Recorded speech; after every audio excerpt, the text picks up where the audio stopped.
Okay, so this one's going to be a bit more of an advanced topic, but it's something that comes up a lot as you're designing databases, so I thought it would be useful for people. There are often times when you just need to store a setting, some sort of value that you want your database to remember, maybe a user preference or something along those lines. And an easy way to do that is to have a setting table. So I have this table set up. So we have a key or a setting name that is a string. The setting names can be 50 characters or less. It's required and it must be unique. So there can only be one setting with a given name per table. And then we indicate what the data type is for that setting. The options are text, number, or date. Those are the three kind of core data types that typically you want to save as a setting. Okay, depending on the data type, the value will either be stored here, which is a string field. If it's a number setting, it'll be stored in this column. And if it's a date setting, it'll be stored in this column. So if you look at my table right now, I have two settings currently. I have a setting called my name. I've told it my name is Henry. Henry is a string value, so it's in the string column. I also have a value called birth date, which is in the date column since the data type is date. Now you could just access this through code or through queries, etc. But what makes it really slick is if you have a set of functions that will retrieve and set and create these settings for you very easily. And that's what I'm going to show you next. So what I've done is, let's say I want to create a new setting. First, I'm just going to show you how this works. We are going to create a new setting. And first, I'm going to tell it what data type I want this setting to be. I want it to be a number. I'm going to give this setting a name. And I'm going to set an initial value. Okay, so now that's all I need to do to create a new setting on that table. If I run this code, it seems like nothing happened. But if we look at our settings table, there's going to be a new setting now called random number, data type number, and it has an initial value. Let's say I want to retrieve a setting. It's very simple now. You just go module setting dot get setting, and then you tell it what setting you want to get.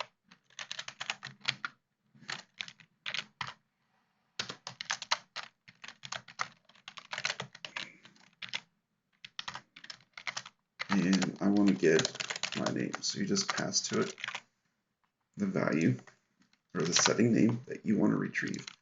And now when I run this, the setting that's in here, and if we look, the my name setting is in fact Henry.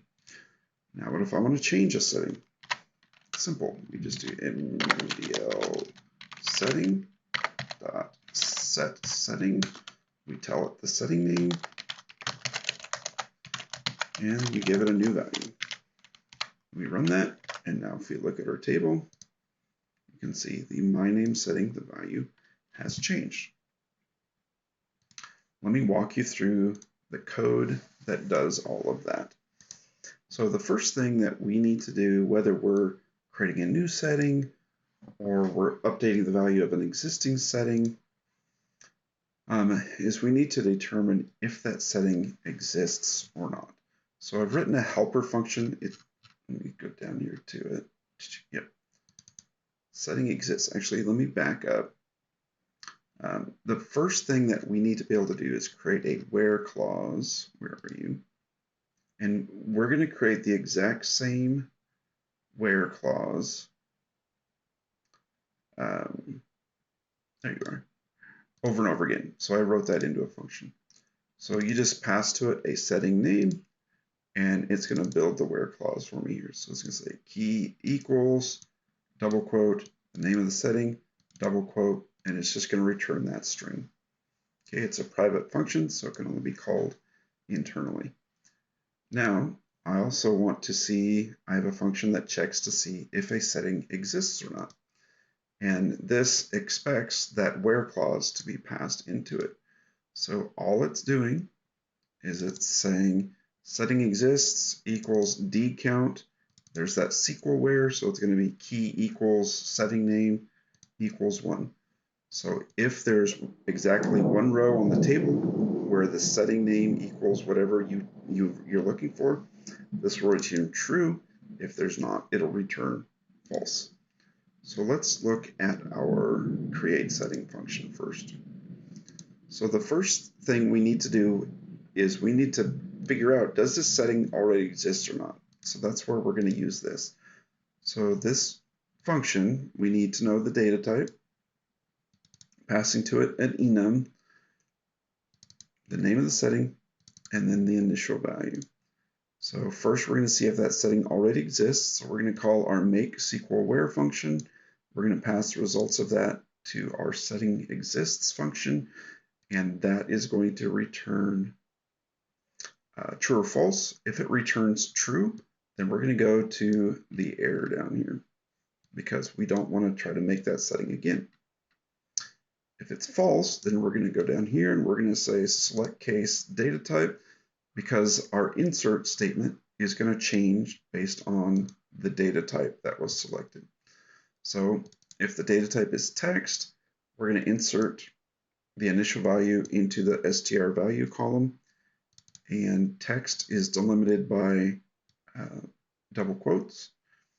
And then here we need to convert this enum into an actual string so that we can insert the right value into the table.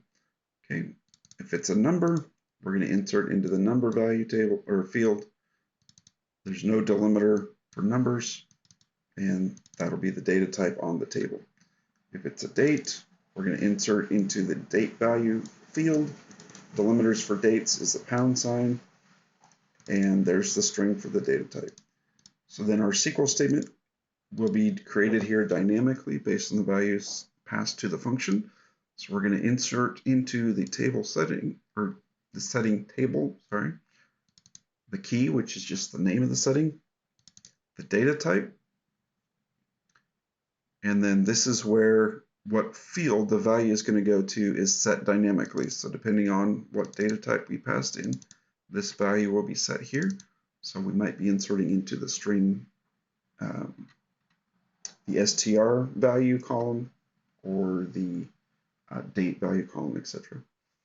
Then the setting name surrounded by double quotes, the data type surrounded by double quotes, and then the value, if it's a string, it'll be surrounded by double quotes. If it's a date, it'll be surrounded by £.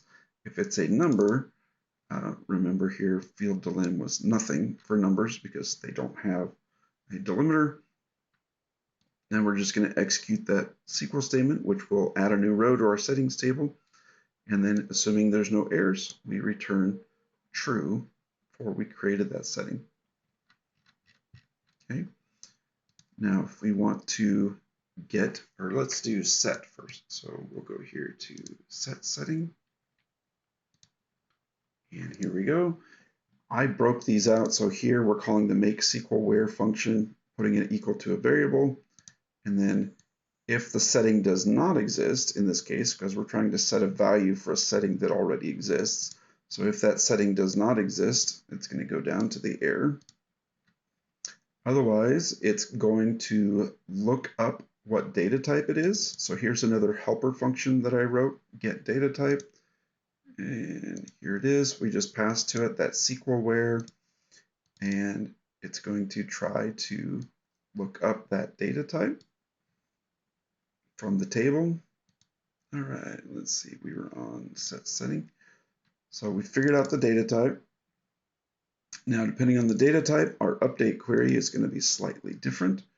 So we're going to update the setting table, set, in this case, because it's a type text, we're going to set the string value equal to the new value, where, and then here's why I have this SQL where broken out in this one, because I want that where clause to be tagged onto my SQL statement down here.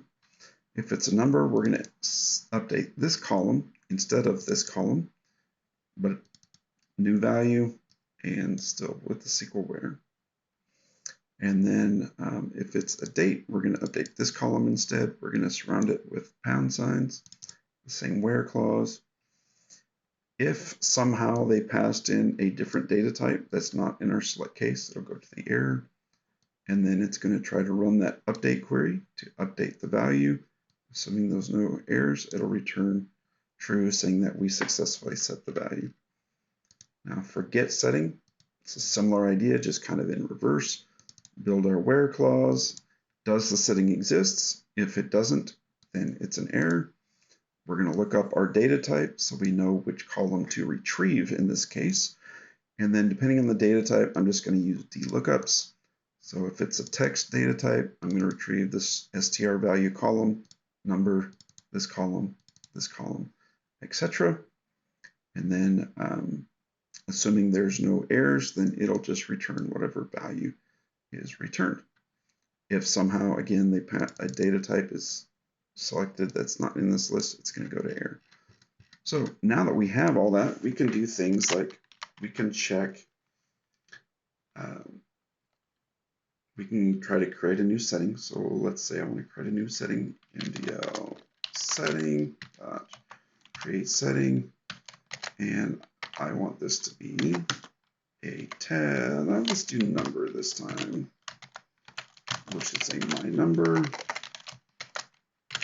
10. Now we can do tests, like we can say if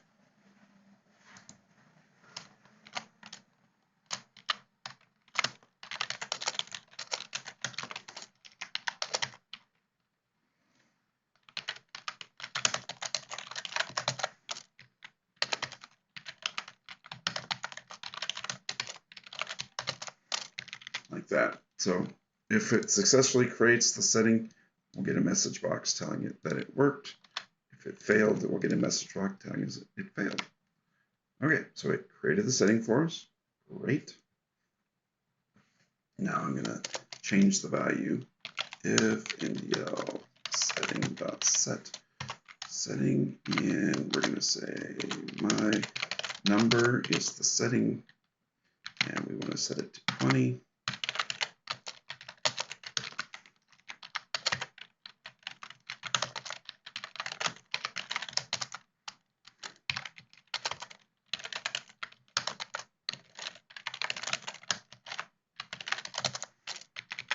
Okay, so now when we run this, the setting already exists, so we should see that it failed to create the setting, but then it should be able to adjust the setting, and we'll get this here. So let's see, create failed, setting changed, which is exactly what we would expect to see. So now if we open this, we're going to have a new setting here called my number. It's data type number, and the value is 20. So it's a really useful way to just create, save, and retrieve settings for your database project.